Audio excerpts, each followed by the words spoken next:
So you said there were petitions at Syracuse to keep me on campus. Absolutely. So really, during your transition, some of my current students were actually developing petitions and protesting on the campus to keep you on because they saw the injustice that was happening, like the systematic institutional injustice. wow. So I had no idea.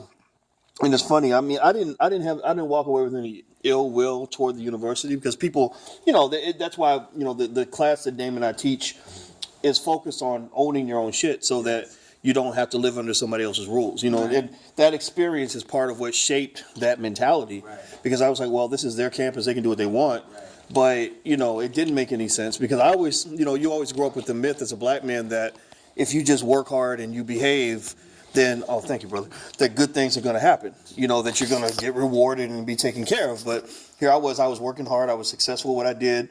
I wasn't breaking the law, but I was still being treated almost like a criminal. Yeah. And I'm not angry about it. It actually pushed me to be better at what I did in the long term. But it just kind of taught me a lot about how racism kind of works, and it wasn't fair, but I'm honored the students had the petition, but I had no idea, man. It was a big mess, and I remember just, basically I had to go suicide bomber on that. It's like I basically had to be like, I'm not going to let you do this to me in quiet. I don't care if I get blackballed. Oh sorry.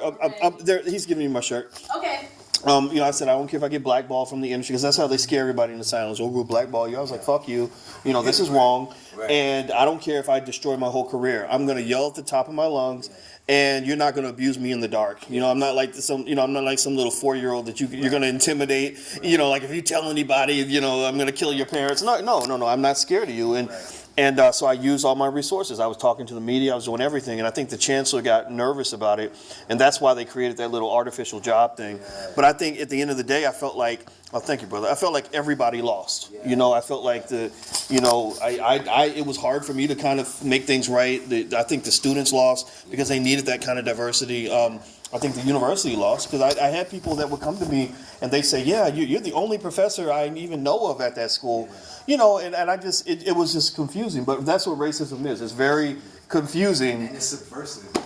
Yeah, it's horrible. It was stressful. I mean, I had to, it's weird. It's like, it reminds me of that Narcos show on Netflix with Escobar, in the sense that, not to say that I would compare, because he's a drug dealer, so that's a different thing. But it's like, because he was not being accepted by the establishment, they wouldn't accept him as a powerful, wealthy person. They just wanted to say, well, we're going to treat you like a second-class citizen, even though every indicator says you're not.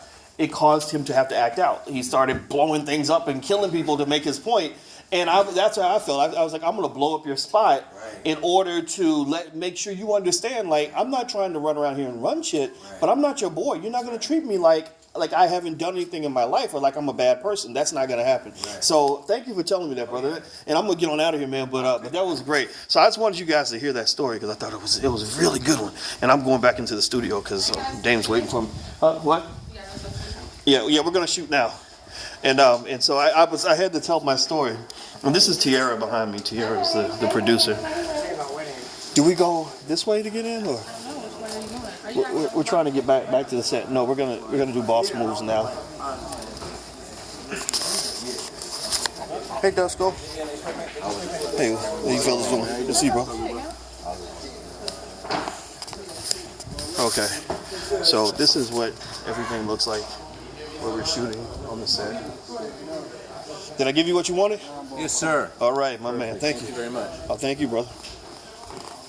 Hey, when you get a chance, how did you feel about one of these two? Yes, ma'am. I sure will. Anything you need. Oh, thank you.